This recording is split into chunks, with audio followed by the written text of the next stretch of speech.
바랍니다. 할렐루야. 이제 하나님 말씀 같이 보겠습니다. 우리 하나님 말씀을 함께 보겠습니다. 하나님의 말씀은 마태복음 14장 22절부터 33절까지 말씀입니다. 신약성경책 25쪽 되겠습니다. 마태복음 14장 22절부터 33절까지 말씀입니다.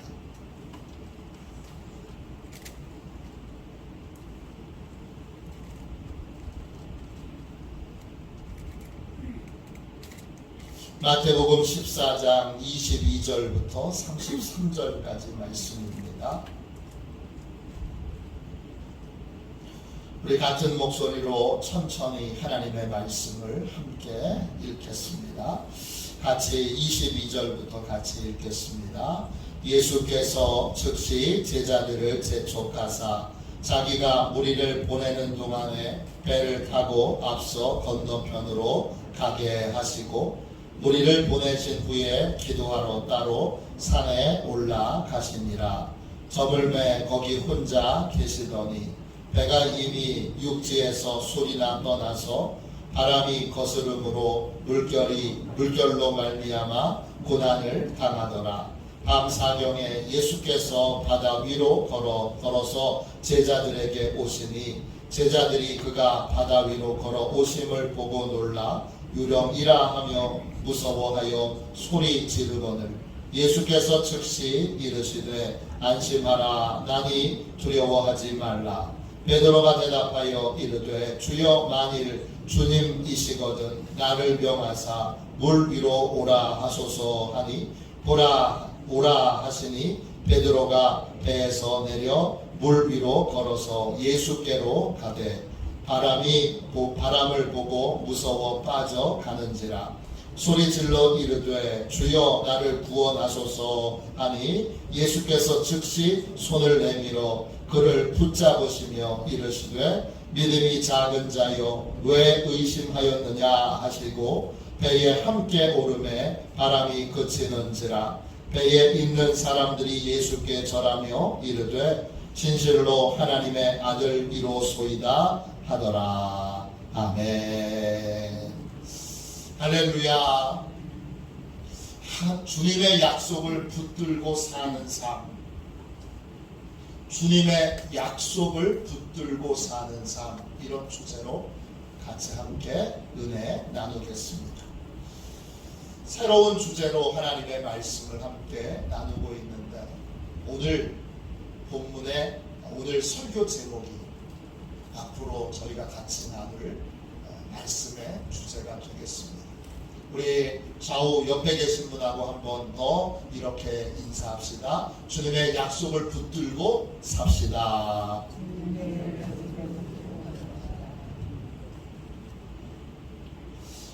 여러분은 무엇을 보고 무엇에 소망을 두고 무엇을 믿으며 인생을 살고 계십니까? 예수 믿는 사람은 무엇을 보고 무엇에 소망을 두고 무엇을 믿으며 인생을 살까요? 시편 1편에 예수 믿는 사람을 시냇가에 심은 나무라고 그렇게 표현했습니다. 시편 1편 3절입니다. 그는 시냇가에 심은 나무가 철을 따라 열매를 맺으며 그 잎사귀가 마르지 아니함 같으니 그가 하는 모든 일이 다 형통하리로다. 시냇가에 심은 나무는 철을 따라 열매를 맺습니다. 가뭄에도 잎사귀가 마르지 않습니다. 하는 일이 다 형통합니다. 이때 시냇가는 자연적으로 만들어진 하천이 아닙니다. 히브리어로 팔레그인데 자연적으로 만들어진 하천이 아니라 특별한 목적으로 만든 수로, 운하, 도랑을 뜻합니다. 즉 하나님께서 특별한 목적으로 특별한 방법으로 우리에게 주신 은혜의 통로를 가리킵니다. 이 은혜의 통로는 예수 그리스도이십니다. 예수 그리스도는 특별한 목적으로, 특별한 방법으로 이 땅에 오셨습니다. 누가 내 죄를 대신해서 죄값을 치르려면, 벌을 받으려면 죄가 없는 인간이어야 합니다. 그런데 모든 인간은 다 죄가 있습니다. 죄 없는 인간은 한 사람도 없습니다. 그래서 죄 없으신 하나님이 직접 인간이 되셨습니다. 그분이 바로 예수 그리스도이십니다. 예수님은 인간의 죄를 대신해서 벌받기 위해 스스로 인간이 되신 하나님이십니다. 예수님은 특별한 방법으로 인간이 되셨습니다. 남자를 모르는 처녀의 몸에서 예수님은 태어나셨습니다. 죄 없는 분으로 오시기 위해 여자의 후손으로 이 땅에 오신 것입니다. 우리는 그 예수님에게 다시 심겨져야 합니다. 그래야 구원도 받고 하나님의 은혜도 얻게 됩니다. 시냇가에 심는다 할 때 그 심는다는 말은 히브리어로 사탈입니다. 뜻은 옮겨 심는 것입니다. 원래 심겨있던 자리에서 뽑혀서 예수님에게 다시 심겨지는 것입니다. 이때 예수님께 심겨진다는 것은 어떤 겁니까? 예수님께 영양분을 공급받는 것입니다. 예수님에게 심겨진 사람은 예수님에게서부터 영양분을 공급받습니다. 그 영양분, 구체적으로 뭡니까? 그 영양분이 바로 주님의 약속입니다.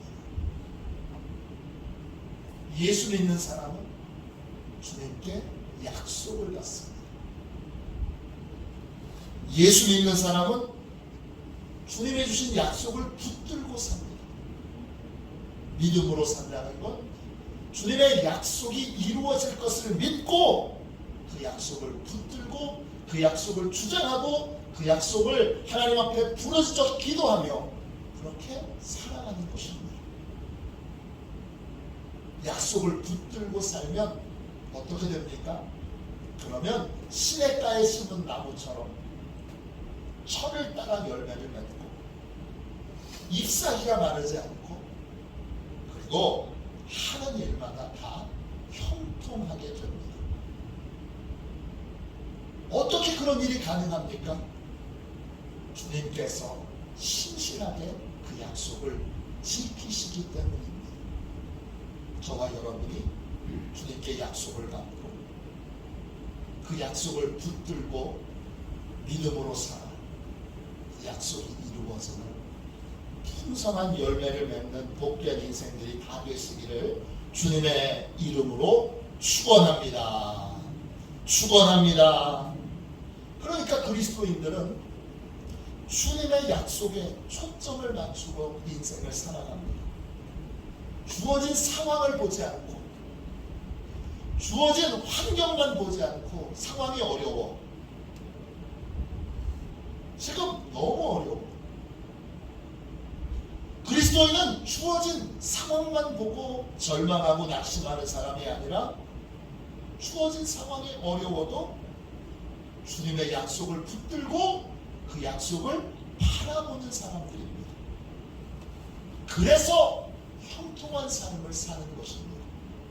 창세기 13장에 보면 아브라함과 조카 롯이 나옵니다. 둘에게 가축이 많아져서 함께 이제 양과 염소와 소를 먹일 수가 없습니다. 그래서 서로 좋은 것을 택해서 떠나기로, 헤어지기로 결정합니다. 아브라함은 조카 롯에게 먼저 선택할 수 있는 기회를 줍니다. 조카 롯은 자기 생각에 따라서 현재 보기에 좋은 곳을 택합니다. 그곳이 어디입니까? 소돔과 고모라입니다. 우리는 이 부분에서 참 앞을 보지 못한다는 걸 깊이 깨닫게 됩니다.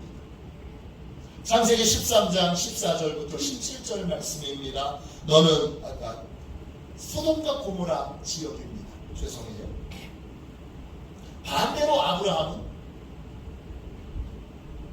자기 생각에 따라서 선택하고 결정하기 전에 하나님의 말씀을 듣습니다. 그리고 하나님의 말씀에 따라 가나안 땅에 그냥 머물러 있습니다.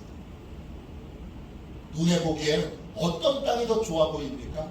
소돔과 고모라 성이 훨씬 더 좋아 보이고 비싸고 목축하기에 아주 알맞은, 얼마나 아름다운지 에덴 동산 같은 그런 땅입니다. 그런데 가나안 땅은 어떻습니까? 가나안 땅은 보기에 척박하고 사막 같고 목축업을 하기에 적당하지 않은 것 같습니다. 조카 롯은 자기의 현재 판단과 생각으로 선택하고 결정했지만 아브라함은 스스로 선택하지 않고 하나님께 묻습니다. 그리고 하나님께 약속의 말씀을 받습니다. 하나님이 아브라함에게 이렇게 약속하셨습니다. 창세기 13장 14절부터 17절입니다. 너는 눈을 들어 너 있는 곳에서 북쪽과 남쪽 그리고 동쪽과 서쪽을 바라보라. 보이는 땅을 내가 너와 네 자손에게 주리니 영원히 이르리라. 내가 네 자손이 땅의 티끌 같게 하리니 사람이 땅의 티끌을 능히 셀 수 있을진데 네 자손도 세리라. 너는 일어나 그 땅을 종과 횡으로 두루 다녀보라. 내가 그것을 네게 주리라. 이 땅에 살면 네 자손이 대대로 복을 받고 은혜를 누리는 삶을 살게 될 거다. 이 땅이 내가 함께하는 땅이고 이 땅이 내가 너한테 주는 땅이다. 하나님이 그렇게 말씀하십니다. 결과는 우리가 다 잘 알기에 결과를 말하지는 않겠습니다. 하나님을 믿는 사람은 상황이 지금 어떠냐, 지금 현실이 어떠냐, 상황과 현실만을 바라보지 않습니다. 하나님을 믿는 사람은 하나님께 약속을 받습니다. 그리고 그 약속을 붙들고 상황과 환경을 바라보래요. 왜냐? 신실하신 하나님께서 우리에게 신실하게 그 약속을 지켜주실 것이기 때문입니다. 여러분은 어떻습니까? 여러분은 매일 하나님께서 여러분의 인생에 하신 약속이 이루어질 것을 믿고 하나님의 약속을 붙들고 인생을 살고 계십니까? 아니면 내 생각으로, 내 판단으로 환경과 상황을 바라보고 계십니까? 믿음으로 산다는 것, 환경과 상황이 아닌 하나님의 약속을 바라보는 것입니다.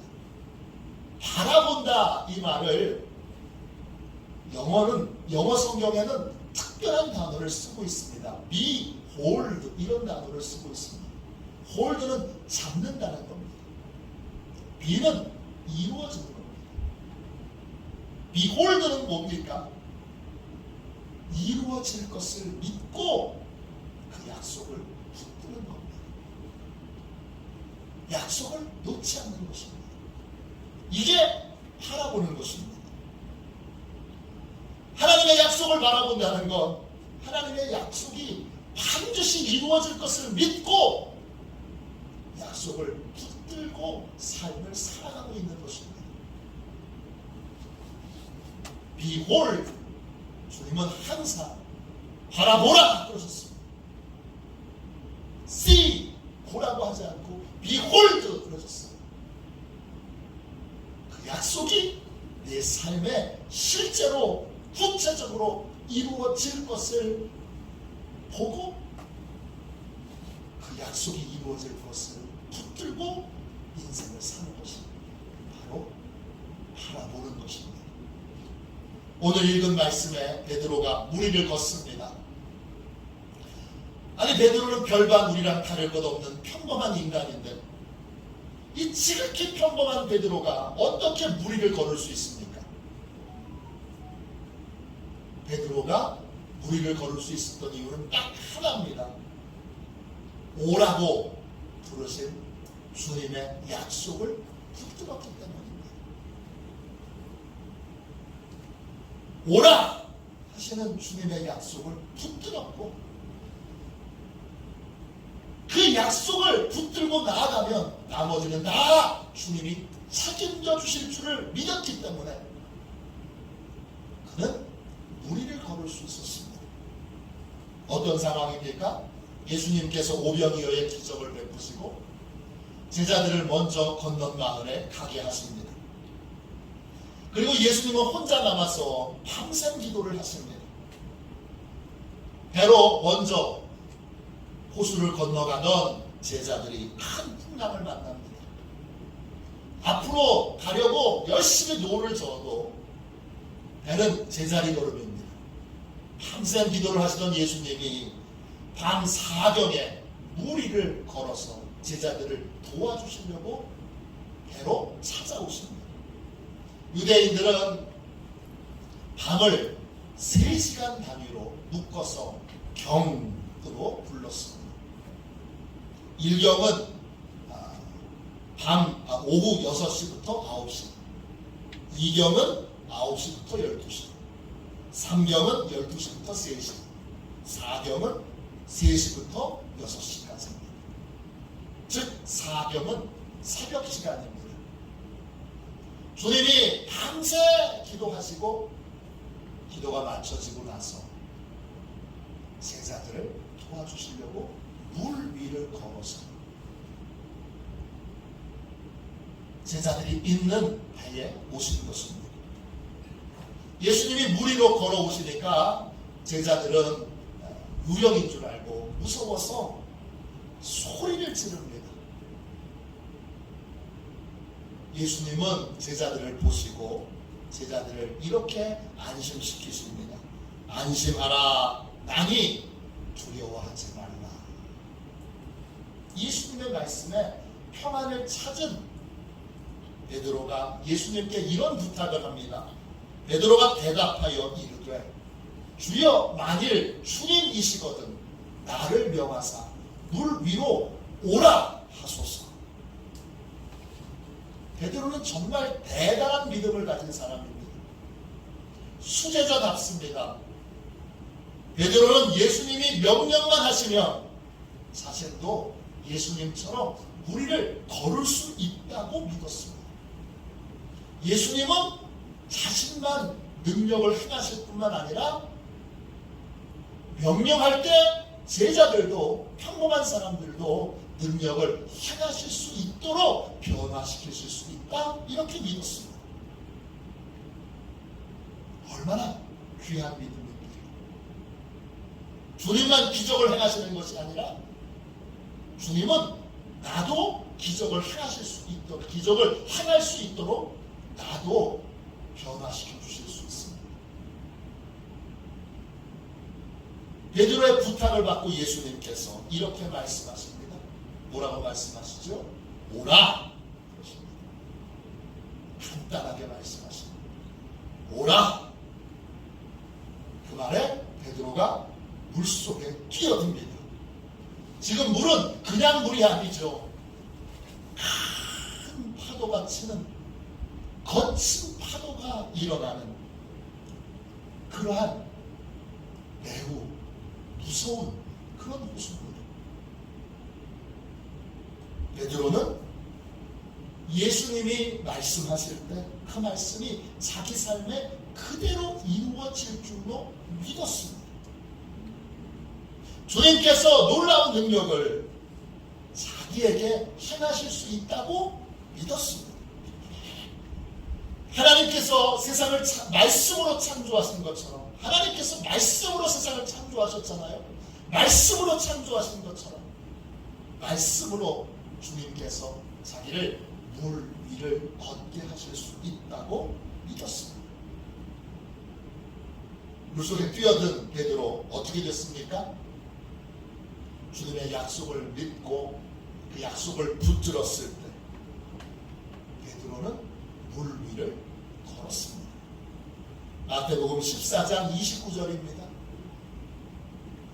베드로가 배에서 내려 물 위로 걸어서 예수께로 가되 주님의 약속을 믿고 주님의 약속을 붙들고 나아갈 때 베드로는 물 위를 걸을 수 있었습니다. 약속을 붙들고 살면 이전에 할 수 없던 일들을 할 수 있게 됩니다. 그게 믿음의 삶이에요. 이전엔 안 됐던 일이 분명한데 약속을 붙들고 나아가면 그러면 이전에 안 됐던 일들이 됩니다. 할 수 없었던 일이 할 수 있게 됩니다. 새로운 능력이 내게 생겼기 때문이 아닙니다. 주님이 약속하셨기 때문입니다. 나한테 능력이 새로 생겨서 내가 물 위를 걷게 된 것이 아니라 주님의 약속을 온전히 믿고 의지했기에 주님의 약속이 내 삶에 이루어진 것입니다. 그런데 베드로가 주님의 약속을 놓치고 현실과 상황만 바라보게 될 때 어떻게 됐습니까? 14장 30절 보세요. 바람을 보고 무서워 빠져가는지라 소리 질러 이르되 주여 나를 구원하소서 하니 베드로가 주님의 약속이 이루어질 줄로 믿고 약속을 붙들고 나아갈 때는 삶에 기적이 일어났습니다. 그런데 주님의 약속을 잊어버리고 환경과 상황만 바라보게 될 때 그때 환경과 상황에 침몰하게 되었습니다. 그 환경과 상황에서 헤어나오지 못하고 내내 빠져들어가는 환경과 상황에 침몰하는 인생이 되었습니다. 주님의 약속을 놓치는 순간 베드로의 삶에 일어났던 기적의 삶은 전부 사라지게 되었습니다. 물속에 빠진 베드로가 예수님께 구해달라고 그렇게 소리를 지릅니다. 그러자 주님이 물 위로 걸어오셔서 베드로를 손을 내밀어서 베드로를 확 붙잡아 주십니다. 그리고 이렇게 말씀하십니다. 예수께서 즉시 손을 내밀어 그를 붙잡으시며 이르시되 믿음이 작은 자여 왜 의심하였느냐 배에 함께 오름에 바람이 그치는지라. 주님이 뭐라고 말씀하셨습니까? 믿음이 작은 자여, 믿음이 작은 자여 왜 의심하였느냐 그러셨습니다. 뭘 의심한 겁니까? 주님의 약속이 이루어질 것을 의심한 것입니다. 주님의 약속을 의심한 것이고 주님의 약속을 의심할 때 우리는 환경과 상황만 붙들게 됩니다. 지금 상황이 어떤가? 지금 현실이 어떤가? 이것만 두게 됩니다. 그러면 어떻게 되죠? 그러면 상황과 환경에 침몰하게 됩니다. 성경은 약속의 책입니다. 구약은 오래된 약속이고 신약은 새로운 약속입니다. 성경에는 우리를 향한 수많은 약속이 담겨 있습니다. 미국 콜롬비아의 뉴라이프 교회를 담임하고 계신 데이브 얼리라고 하는 목사님이 계십니다. 그분이 성경 공부 교재를 하나 썼는데 약속을 믿는 생활 이런 제목의 성경 공부 교재입니다. 이 교재를 쓰면서 성경에서 이분이 우리를 향한 하나님의 약속을 7,487개를 찾아냈습니다. 여러분은 성경에 나오는 약속 중에 몇 가지를 붙들고 사십니까? 몇 가지가 이루어질 것을 믿고 그 약속을 붙들고 인생을 사십니까? 약속을 붙든다는 건 약속 자체를 붙드는 것이 아니라 약속하신 하나님을 붙드는 것입니다. 약속하신 주님을 붙드는 것입니다. 약속하신 성령님을 붙드는 것입니다. 하나님은 어떤 분이십니까? 하나님은 못하시는 것이 없는 전능하신 분이십니다. 마태복음 14장 33절 보세요. 배에 있는 사람들이 예수께 절하며 이르되 진실로 하나님의 아들이로소이다 하노라. 오라 이렇게 부르신 분이 하나님의 아들, 인간이 되신 하나님이셨습니다. 오라 이렇게 부르신 그분이 하나님이시고 그 하나님은 못하시는 것이 없는 전능하신 분이십니다. 우리는 약속의 내용도 중요하지만 약속의 주인을 믿어야 합니다. 그 주인을 믿을 때 주인이 반드시 약속을 지키시고 능히 약속을 이루실 것을 확신하게 되고 그리고 그 확신 가운데 삶을 살아가게 됩니다. 우리는 베드로처럼 약속의 주인이신 주님을 붙들고 주님이 나한테 하신 약속을 찾아내고 그 약속을 받아들이고 그 약속이 이루어지도록 약속을 붙드는 믿음의 삶을 살아야 합니다. 종교개혁자 마틴 루터는 하나님의 약속에 대해서 이런 말을 했습니다. 하나님의 약속은 모두 나를 위한 것이다. 한번 따라해 보겠습니다. 하나님의 약속은 모두 나를 위한 것입니다. 한 번만 더 해보겠습니다. 하나님의 약속은 모두 나를 위한 것입니다. 성경에 나와 있는 수많은 약속들, 이건 나를 위한 하나님의 선물입니다. 믿음으로 그 약속을 붙들 때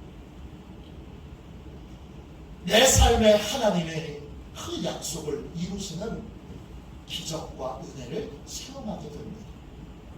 찰스 스펄전 목사님은 믿음의 수표책이라고 하는 책에서 하나님의 약속에 대해서 이렇게 설명했습니다. 하나님의 약속을 수표로 비유하면 큰 교훈을 얻을 수 있습니다. 하나님의 약속을 그런 식으로 받아들이면 신자들에게 좋은 선물이 약속되었다는 것을 쉽게 떠올릴 수 있습니다. 하나님의 약속을 읽고 난 뒤 아무것도 아닌 것처럼 생각해서는 곤란합니다. 우리는 수표를 대하듯 하나님의 약속을 사실로 대해야 합니다. 하나님의 약속을 받아들여 그것에 우리의 이름을 써야 합니다. 우리는 믿음으로 하나님의 약속을 우리의 것으로, 그러면 우리는 믿음으로 하나님의 약속을 우리의 것으로 만들 수 있습니다. 하나님의 약속에 여러분의 이름을 써야 됩니다. 나를 위한 약속, 나를 위한 약속, 오늘을 위한 약속, 여러분의 이름을 써야 합니다. 그러면 그 약속이 여러분의 것이 되고 그 약속이 이루어지는 삶을 살게 됩니다. 다음 주부터 저희가 하나님의 약속 중에 구체적으로 하나님이 우리의 삶에 약속하신 것들을 몇 가지만, 다 할 수는 없죠. 7,000여 개를 다 할 수는 없으니까 몇 가지만 아주 실제적인 것들을 가지고 함께 은혜를 나눌 수 있도록 하겠습니다. 우리는 환경과 상황을 바라봐서는 안 됩니다. 코로나로 어려워. 코로나로 이런 어려움, 저런 어려움이 생겼습니다. 그런데 기억하십시오. 하나님은 모든 전염병이 있던 이후에 교회에 부흥을 주셨습니다. 유럽의 패스트가 지나고 나서 유럽에 새로운 부흥이 있었습니다. 우리는 환경과 상황이 아닌 하나님의 약속을 바라보고 그 약속을 믿고 그 약속이 내 삶에 이루어질 것을 굳게 믿고 약속을 붙드는 삶을 살아야 합니다. 이게 철을 따라 열매를 맺는 길이고 하는 일마다 형통하게 되는 비결입니다. 왜 나는 하는 일마다 안 될까? 아브라함의 조카 롯처럼 환경과 상황만 붙들고 계시는 건 아닙니다. 나는 왜 하는 일마다 형통한 그런 은혜를 누리지 못할까? 약속이 아닌 상황을, 환경을 이래서 안 되고 저래서 안 되고. 여러분, 하나님의 약속을 붙들고 사는 사람은 핑계를 대지 않습니다. 왜? 모든 상황과 환경을 초월하여 하나님이 약속을 지키실 것이기 때문입니다. 어떤 자리에 있든지 어떤 일을 하든지 풍성한 열매를 맺는 삶을 살고 싶으십니까? 날마다 주님이 함께 하시는 기적을 체험하고 싶으십니까? 그러면 하나님의 약속에 여러분의 이름을 쓰십시오.